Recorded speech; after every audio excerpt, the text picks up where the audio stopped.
이 이야기는 한 아버지에 대한 끔찍한 모순에서 시작됩니다.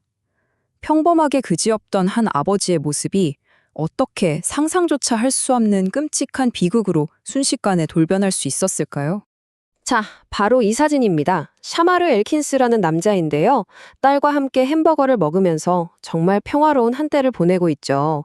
누가 봐도 그냥 사랑이 넘치는 그런 아버지의 모습입니다. 하지만 이 사진이 곧 닥쳐올 끔찍한 참극의 아주 고요한 전주곡이었습니다. 정말 믿기지 않게도 불과 몇 시간 뒤 이 사진 속의 다정한 아빠는 가족에게 총구를 겨누었습니다. 아니, 어떻게 이런 일이 가능했을까요? 이 평범해 보이는 모습 뒤에 대체 무엇이 숨겨져 있었던 걸까요? 자, 그럼 그 운명의 날 아침으로 한번 거슬러 올라가 보겠습니다. 조용했던 주택가에서 그날 새벽 도대체 무슨 일이 벌어졌던 걸까요? 모든 게 정말 눈 깜짝할 사이에 벌어졌습니다. 4월 19일 일요일 새벽 6시, 고요를 깨는 총성과 함께 악몽이 시작됐죠.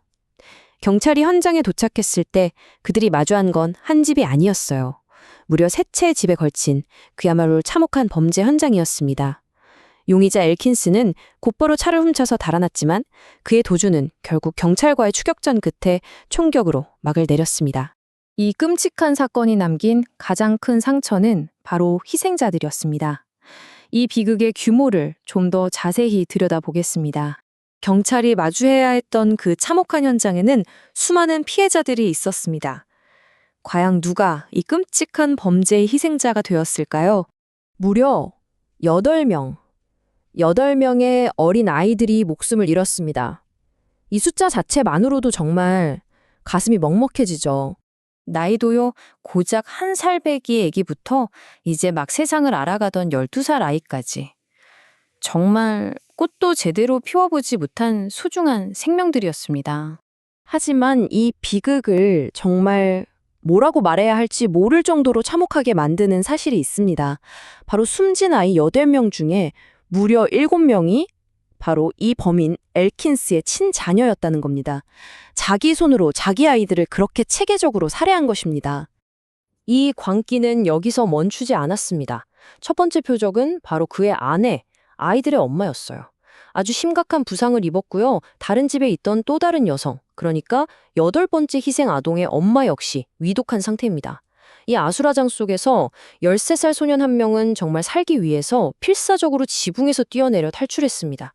온몸이 부서지는 고통 속에서도 어떻게든 살아남으려고 했던 거죠. 대체 어떤 사람이길래 이런 괴물 같은 짓을 저지를 수 있었을까요? 차마르 엘킨스, 31살의 젊은 아빠, 그리고 놀랍게도 7년이나 주 방위군에서 복무한 군인 출신이었습니다. 이웃들은 불과 며칠 전까지만 해도 그가 아이들과 함께 있는 다정한 모습을 봤다고 증언했거든요. 그의 배경과 행동 사이에는 정말 엄청난 괴리가 있는 겁니다. 하지만 돌이켜보면 경고 신호가 아예 없었던 건 아니에요. 그는 이미 2019년에 총기 관련 혐의로 체포된 적이 있었고요. 또 범행 직전에 그의 SNS를 보면 그의 정신 상태가 좀 불안정했음을 짐작하게 하는 그런 기괴한 글들이 올라오기도 했습니다. 이 사건은 단순히 한 개인의 끔찍한 범죄로만 볼 수가 없습니다. 이건 우리 사회에 아주 깊숙이 숨어 있는 더 큰 문제, 바로 가정폭력이라는 그림자를 보여주는 거거든요. 경찰도 이 사건을 명확하게 규정했습니다. 바로 가정 내에서 벌어진 사건이라고요. 맞습니다. 이 끔찍한 총기 난사는 가정폭력이 불러온 가장 비극적인 결말이었던 거죠. 이게 그냥 드문 일이 아니라는 게 더 무서운 점입니다. 한 시의원의 말에 따르면 이 슈리브포트에서 일어나는 살인 사건의 무려 30% 이상이 가정 내 폭력과 관련이 있대요. 30%라니 정말 충격적인 통계 아닌가요? 도시 전체가 받은 충격은 정말 어마어마했습니다. 시장은 역사상 최악의 사건일 수 있다고 했고 경찰서장은 도저히 상상할 수 없다면서 말을 잊지 못했죠. 결국 한 시의원은 제발 우리 공동체를 도와달라며 정신건강 전문가들에게 호소하기까지 했습니다. 결국 이 비극의 본질은 이겁니다. 아이들에게 있어서 세상 그 어떤 곳보다 안전한 피난처가 되어야 할 집이라는 공간이 상상할 수 있는 가장 위험하고 잔인한 폭력의 현장으로 변해버렸다는 사실입니다. 딸이랑 햄버거를 먹던 그 다정한 아빠의 모습 뒤에 이런 끔찍한 괴물이 숨어 있었다는 거잖아요. 이 사건은 우리 모두에게 정말 무거운 질문 하나를 던지고 있습니다. 이렇게 겉으로는 절대 알 수 없는 가정 내 폭력의 위험 신호를 우리는 과연 어떻게 알아채고 또 어떻게 막을 수 있을까요?